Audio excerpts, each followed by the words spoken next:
शुभ सकाळ. Precision book club च्या सगळ्या सदस्यांचं मी मनापासून स्वागत करतो आणि सगळ्या सदस्यांचं मी मनापासून अभिनंदन करतो. कारण मे 2025 ला सुरू केलेला बुक क्लब बघता बघता आता 1 वर्षाचा झालाय. दर रविवारी सकाळी 8 ते 9 आपण इथे पुस्तकांवर चर्चा, पुस्तकांची देवाणघेवाण, विचारांची देवाणघेवाण असं सगळं करतोय. असं करत करत करत आपलं एक साहित्यिक चळवळीचं केंद्र हे प्रिसिजन बुक क्लब बनलेलं आहे.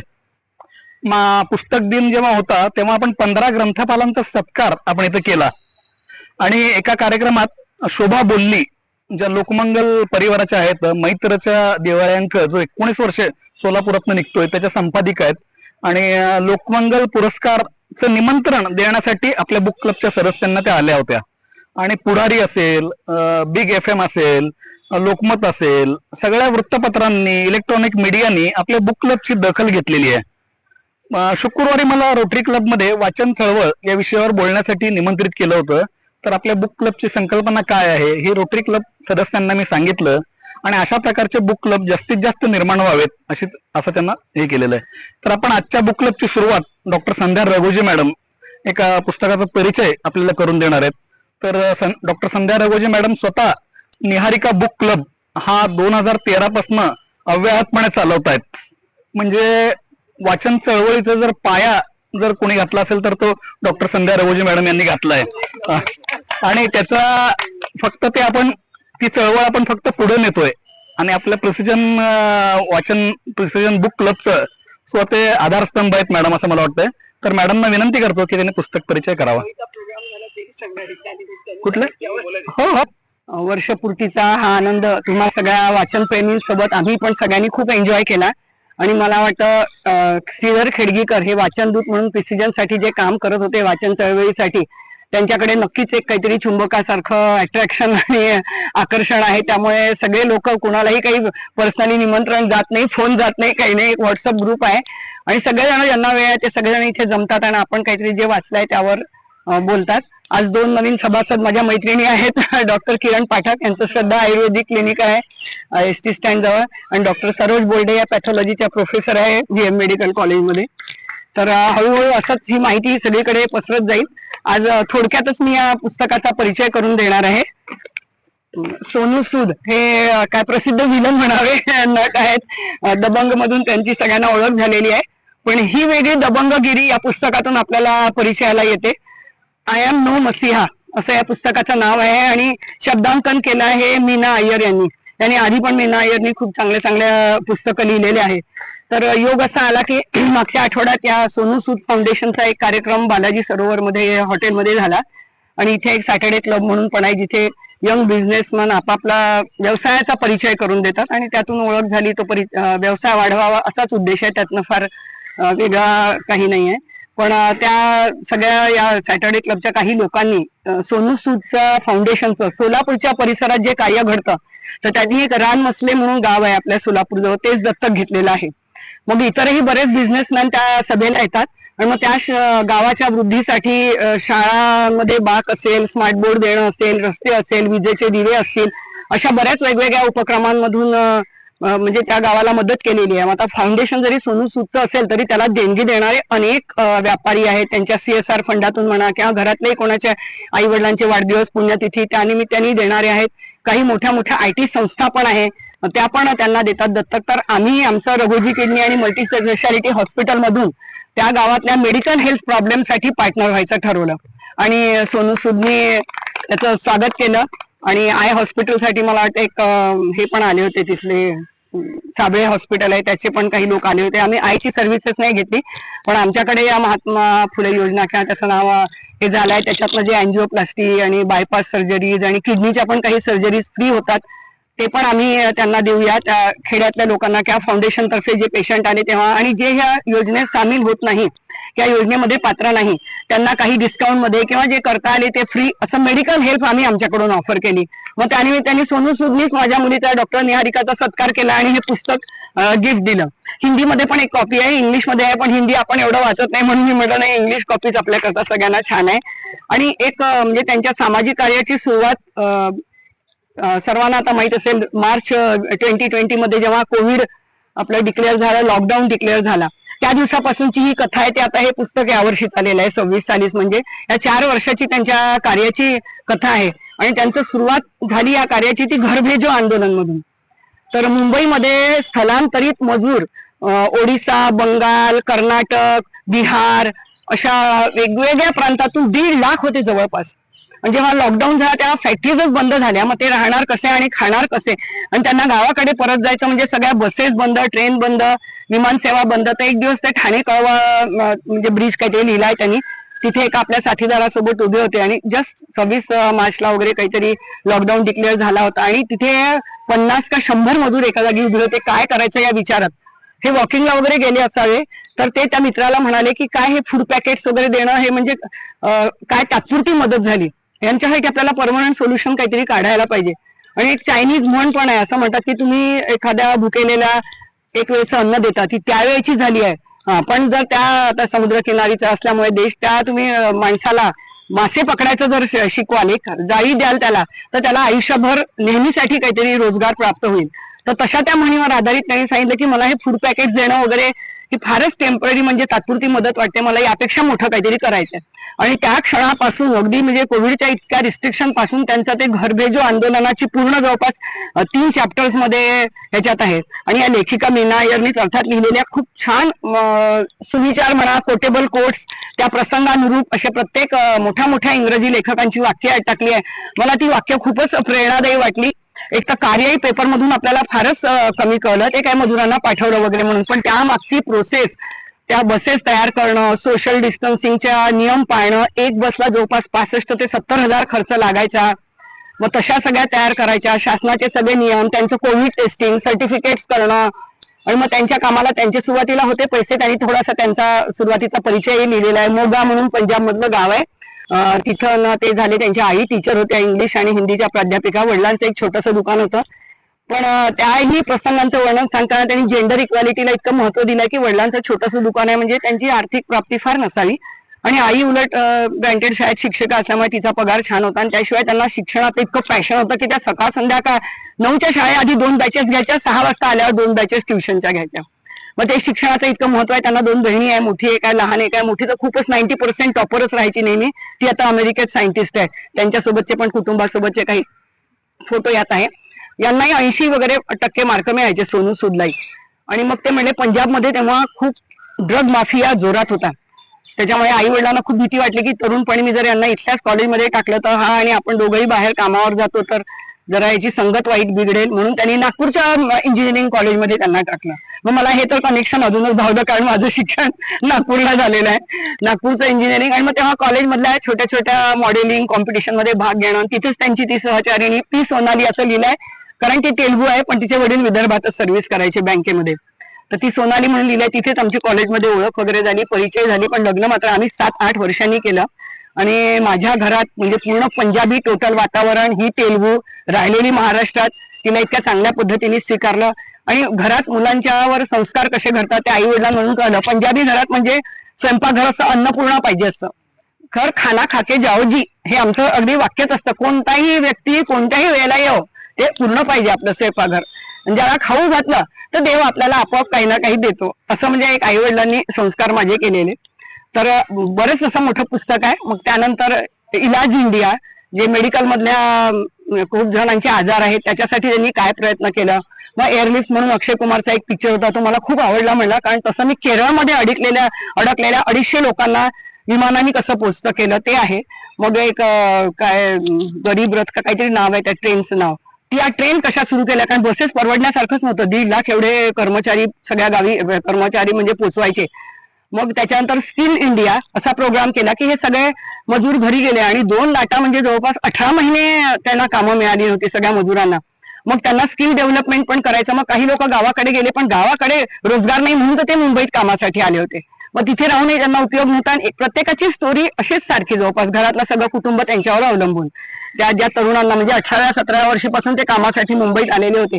मग त्यांच्यासाठी वेगवेगळ्या इंडस्ट्रियलिस्टशी कॉन्टॅक्ट करणं, त्यांच्याकडे काय कामाची गरज आहे ते शोधणं, अशी मोठी टीम त्यांनी तयार केली. आणि तो पण एक रोजगार योजना पण चालू केली. म्हणजे घरबेजो पासून सुरुवात झाली, ही मेडिकल इलाज योजना झाली.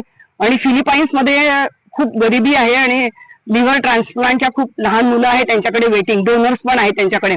पण कोविडमध्ये सगळे रस्तेच बंद झाल्यामुळे त्यांना मुंबईला ट्रीटमेंटमध्येच येता आलं नाही. हैदराबाद, मुंबई अशा गावी होतं. त्यांच्यासाठी सुद्धा विमानाने यांनी सोय केली.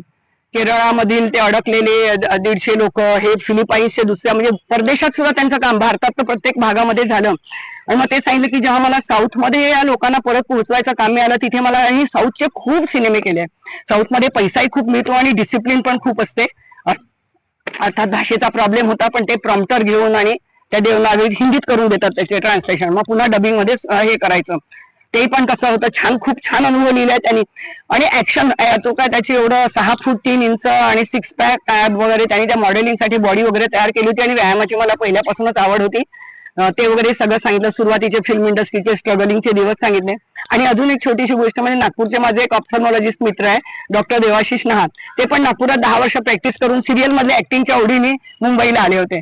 आता अर्थात हा खूप 50 वर्षाचा आहे, आमची बॅच म्हणजे 68 वर्षाची, पण स्ट्रगलर म्हणून ते एकत्र एका अपार्टमेंट मध्ये राहिले. तर तोही एक माझ्या मित्राचा उल्लेख आहे त्याला, म्हणून मला हे पुस्तक वाचताना फार जवळचं वाटलं. तर ह्या पहिल्याच म्हणजे पुस्तकाचा अगदी प्रस्तावना काय म्हणतात, त्याच पानावर एक असं कोट लिहिलाय यांचं, इट्स इम्पॉसिबल सेड प्राईड. कोणतंही एखादी आपल्याला मोठं म्हणजे टास्क दिला, आव्हान दिलं, तर आपल्याला काय होतं, आपला इगो काय म्हणतो, इट्स इम्पॉसिबल, हे करूच शकत नाही. इट्स रिस्की सेड एक्सपिरियन्स, काही करायला, जसं एवढ्या 1.5 लाख लोकांना गावाकडे पाठवायचं कसं. It's pointless sed reason, give it a try, whisper the heart. म्हणजे कुठलाही एक तुम्ही सुरुवात तर करून पहा, भले थोडेसेच मजूर जातील, महागात पडेल, नुकसान होईल, पण करून तर पहा, अशी सुरुवातच त्यांनी केलेलं आहे. आणि त्यांनी एक तो मुवमेंट पण सांगितला, तो बुद्धाला जे म्हणजे झालं असेल एनलाइटमेंट, ते एनलाइटमेंट म्हणजे काय असतं, ती काहीतरी सत्वाची जाणीव. आणि जसं अशोकाने खूप युद्ध केली आणि खूपच नरसंहार झाला, आणि त्यानंतर त्याला वाटलं, सम्राट अशोकाला, कलिंगाच्या युद्धानंतर त्या सगळ्या बॉडीज वगैरे बघून की हे खूप हिंसा झाली, आपण शांततेच्या मार्गाने सगळं केलं पाहिजे. तो मुवमेंट म्हणजे एनलाइटमेंट. असं खूप आध्यात्मिक नसतं, आपण जे काय आतापर्यंत करत आहोत त्यापेक्षा वेगळं काहीतरी करणं, समाजाच्या उपयोगी करणं. तसं मला या घरबेजो आंदोलनानंतर हा मुवमेंट मिळाला. म्हणून एक जॉन एफ केनेडी यांचं पण एक वाक्य लिहिलंय, ask not what your country can do for you, ask what you can do for your country. अजून माझा एक आता तो बुक्स अँड बियॉन्ड म्हणून बुक क्लब आहे, त्याच्यावर मी अगदी वाचताना सुरुवात केल्याच हे वाक्य दिलं होतं की आपण प्रत्येक जण सरकारलाच दोष देत असतो, रस्ते चांगले नाही आहे, पाण्याची व्यवस्था नाही आहे, वीज अशी जाते, पाऊस आला वगैरे की. तर प्रत्येक वेळा देश माझ्यासाठी काय करतो यापेक्षा मी देशासाठी काय करू शकतो, त्या कोटेबल कोट्समुळे खरं हे पुस्तक अतिशय रंजक बनलेलं आहे. अजून म्हणजे मोठं कार्य करताना काय करायला पाहिजे, taking a small first step could end up as big leap in life. त्या दिवशी ते रस्त्यावरचे 50 मजूर पाहून त्यांना जे वाटलं आणि त्यानंतर हे 1.5 लाखापर्यंत पोहोचलं की एक छोटीशी सुरुवातीला तुम्ही पहिलं पाऊल तरी उचला म्हणून. आणि यावरच मार्टिन लुथर किंग ज्युनियर, मला या ज्युनियरची खरं अजून एवढी माहित नाही, मार्टिन लुथर किंग सिनियरच माहित आहे, आपले हे ज्युनियर म्हणजे त्यांचे कोण होते. Faith is taking first step when you can't see the whole staircase. पुढे काय एवढं मोठं आव्हान मला जिण्याचं माहित नाही, पण पहिली स्टेप तरी मी आज घ्यायला पाहिजे, मग पुढे पुढे रस्ता मिळत राहील. असं त्या कार्यासंबंधीचेच सगळे कोट्स आहे. मग हे बसेस पुरायच्या नाही, 350 ते 1.5 लाख वगैरे आले. हा श्रमिक रेल्वे त्याचं नाव. रेल्वेमधून त्यांनी रेल्वे मंत्र्यांना फोन करणे, त्यांना सगळ्यांना त्या सूचना देणे, मग 1200 लोक रेल्वेमधून जाऊ शकतं हे मला कळलं. बस परवडायची नाही, 70,000 मध्ये 30च लोक जाऊ शकायचे फक्त.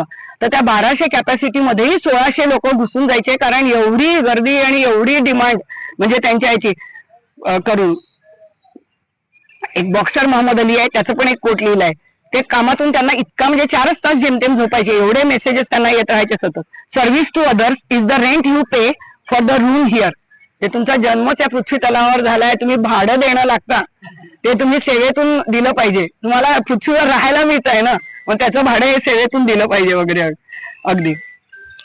आणि मग ज्या मजूर गावी पोहोचले त्याच्यानंतर त्यांना एवढ्या प्रचंड रिॲक्शन, तारीफ आणि ते दिलं आहे. पडद्यावरील हिरण सत्यातील नायक असे पोस्टर, त्या पोस्टरचे पण शेवटी पुस्तकाच्या शेवटी फोटो आहेत. कसे कळत अगदी त्या 6 पॅक ऍपवरही एक काय काय म्हणजे ओळी लिहिलेलं आहे, त्याला असली बाहुबली अशी नावं दिली. व्हॅक्सिन फॉर मायग्रंट्स म्हणजे मायग्रंट करता त्यांचं व्हॅक्सिन झालं. सुपर हिरो, पैदल कहा जाओगे मेरे दोस्त म्हणजे मी आहे तुम्हाला सोडवायला. एवढ्यापासून. मग हे सगळं पाहूनही सुरुवातीचे जे लोक पोहोचले मार्च एप्रिल मध्ये त्याच्यात त्यांनी दिलं रॉबर्ट फास्ट, हे माझे पण आवडते आहे, त्यांच्या ओळी आहे खूप. Woods are lovely, dark and green, miles to go before I sleep. हे एक वाक्य पण आहे, पंडित नेहरूंच्याही लेटर पॅडवर वरती राहायचं असं म्हणले नेहमी. फार सुंदर कविता आहे ती रॉबर्ट फास्टची, की अजून मला खूप करायचंच आहे परत. मग ह्यांच्या माझ्या या मिशनमुळे एक दिवस तर रेकॉर्ड झाला, 4,500 मजूर परत गावाकडे जाऊ शकले, तेवढं त्यांनी दिलंय. मग आई वडिलांचे संस्कार मी मगाशीच सांगितलंय. A father's goodness is higher than mountain, a mother's goodness deeper than the C.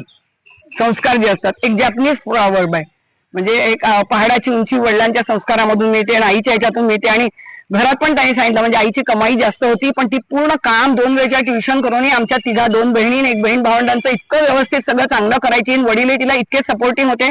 आईनी पण वडिलांचा कधी कमी कमावतो म्हणून घरात कुठेही पण अपमान केला नाही आणि त्यांनीही खूप कमावते, ही डॉमिनेटिंग आहे असंही कधी वाटू दिलं नाही. तर हे इक्वॅलिटीचे संस्कार जातात. आणि वर्किंग आई वडील असेल तर मुलांनी इक्वल काम केलं पाहिजे. बहिणीसोबत आम्हालाही कशी शिस्त शिकवली, हे काही मुद्दे अजून त्यातले छान आहे.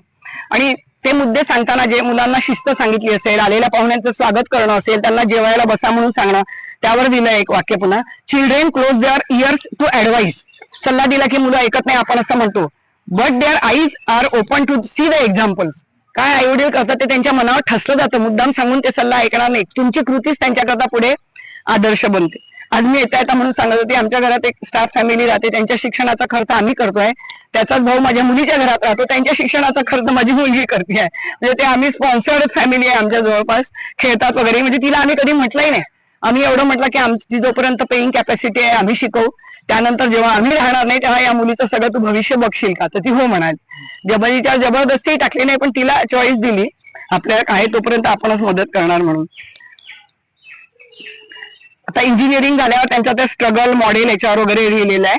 मग स्ट्रगलच्या दिवसातले सगळ्यात साधारण नवीन ऍक्टर्सना येतात तसेच अनुभव त्यांना आले आहे. हे नाही आहे, ते नाही आहे, कुठे 500 रुपये दे, 3,500 रुपये घेऊन फक्त ते मोगा गावातून आले. तेव्हाही आई वडिलांनी सांगितलं की आम्ही तुला थोडे दिवस सपोर्ट करू, तू तुझं पॅशन पूर्ण कर, आणि ज्या वेळेला तुला वाटलं आपल्याला इथे काही स्थान येणार नाही तेव्हा परत गावी ये. मग इथे पण इंजिनिअरिंग म्हणून काहीतरी जॉब तरी मिळेल, बिझनेस तरी स्टार्ट करता येईल म्हणून. मग त्या ऍक्टर म्हणूनच्या स्ट्रगलवर त्यांनी लिहिलंय, a smooth sea never made a skilled seller.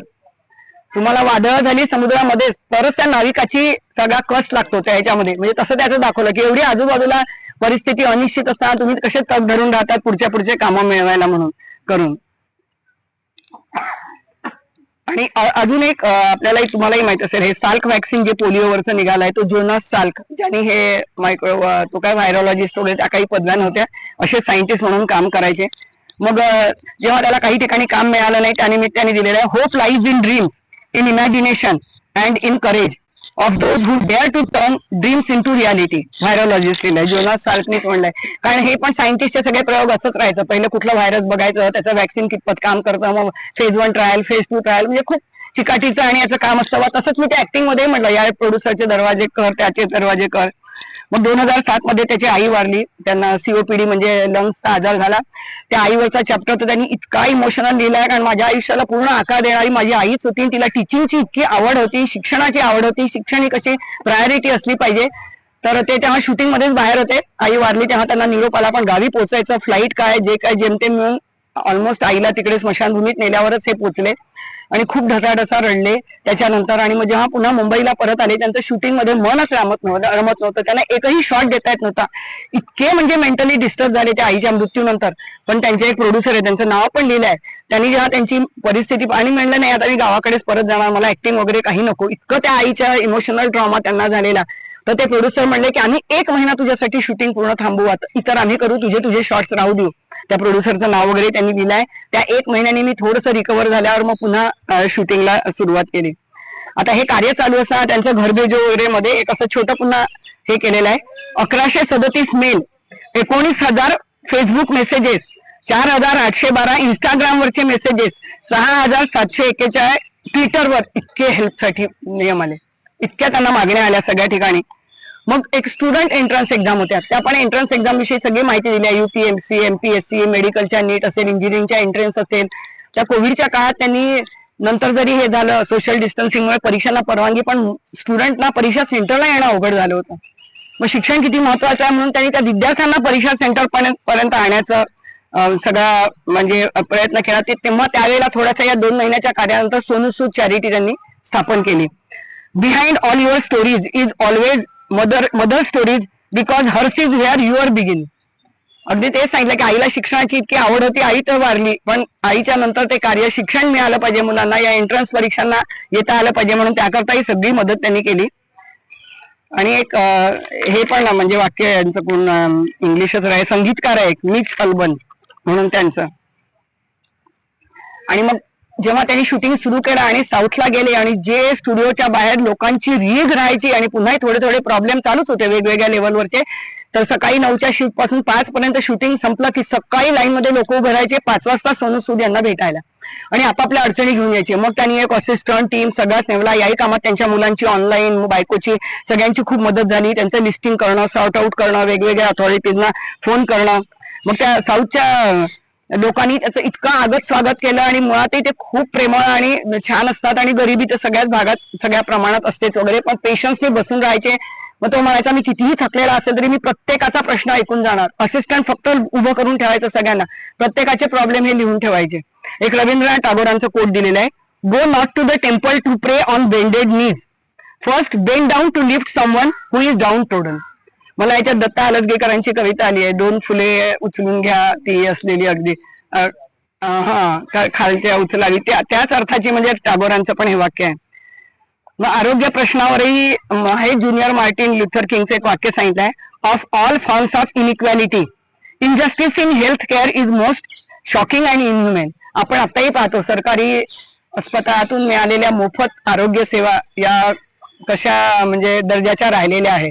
बाकी देशांमध्ये आता आम्ही इकडच्या तिकडच्या फिरायला गेलो तर ते म्हणजे आमच्याकडे प्रायव्हेट हॉस्पिटलच नाही आणि सगळंच गव्हर्नमेंट हॉस्पिटलमध्ये फ्री पण होतं आणि चांगल्या पद्धतीचं होतं. युरोपियन देशात तर विचारायलाच नको, आपल्याही प्रायव्हेट पेक्षा हायएस्ट क्वालिटी तिकडच्या याच्यामध्ये आहे. मग त्याच्यामधून ते इलाज इंडियाचा कसा हे झाला. आणि मग चर्चिलचं पण एक वाक्य लिहिलं आहे, we make a living of what we get but we make life by what we give. जे आपल्याला मिळालं आहे ते देण्याने पुन्हा आपलं कसं आयुष्य बनतं मध्ये. आता इलाज इंडिया मधून त्यांनी 50,800 डॉक्टर्सना टायअप केलाय. वेगवेगळ्या म्हणजे गावातल्या वेगवेगळे डॉक्टर्स जे मोफत सर्व्हिसेस देऊ शकतात तशांची एक लिस्ट तयार केली आहे, निडी लोकांची तयार केली आहे आणि ते त्या गावी जाऊन त्यांच्याकडून सर्व्हिस घेतात. एक टोनी शेफर्डचं वाक्य आहे, a healthy attitude is contagious but don't wait to catch it from others, be a carrier. खूपच छान दिलेलं आहे वाक्य की तुम्ही स्वतः कॅरियर व्हा, कोणाकडून तरी इन्फेक्ट व्हायची गरज नाही. आणि एक महात्मा गांधींचं कोट आहे, the best way to befriend one self is to lose one self in service of others. दुसऱ्यांची म्हणजे सेवा करूनच तुम्ही स्वतःचे मित्र होऊ शकता. खूप म्हणजे हा परिचय ऍक्च्युअली मोठा झाला आणि त्याहीपेक्षा जास्त मोठा आहे. एवढं सुंदर म्हणजे वाचण्यासारखं पुस्तक आहे. धन्यवाद.